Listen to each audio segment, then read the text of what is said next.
Pulong, gustong ideklarang treason ang ginawa kay Digong. So, inintroduce ni Paulo Duterte, Omar Duterte at Harold James Duterte ang House Bill number 6975. Pinapropose nilang i-expand ang definition ng treason sa Revised Penal Code. Ito ang proposal nila. Treason daw is committed by any Filipino citizen who surrenders or facilitates the surrender of a Filipino national to a foreign state or international body, resulting or leading to the interrogation, imprisonment, torture, or death of that Filipino national. In other words, kapag sinurrender ang isang Pilipino ng kapwa Pilipino sa isang international body, treason na kagad daw yon. Pwede nang parusahan yung nag-surrender ng reclusion perpetua or life imprisonment to death. Tapos magbabayad pa sila ng fine of 4 million pesos. Tapos, pag public officer daw ang nag-surrender sa kapwa Pilipino, automatic natanggal sa pwesto. So, let's not pretend. Obvious na obvious kung para kanino ang batas na to.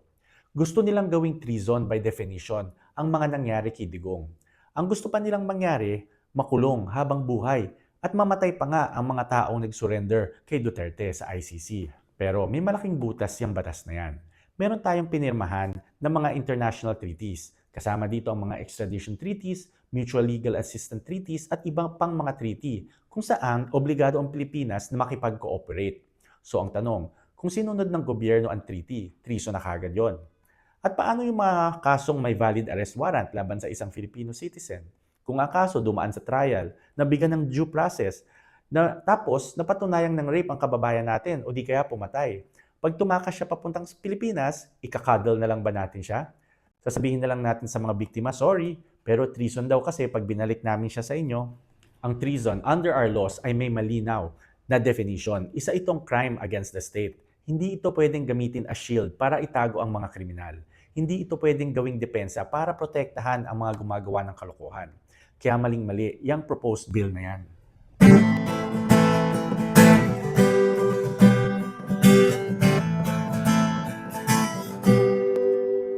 Para huwag kang maakusahan ng treason, pakinggan mo ang kanta ng band naming Hey Moonshine. Follow us on Facebook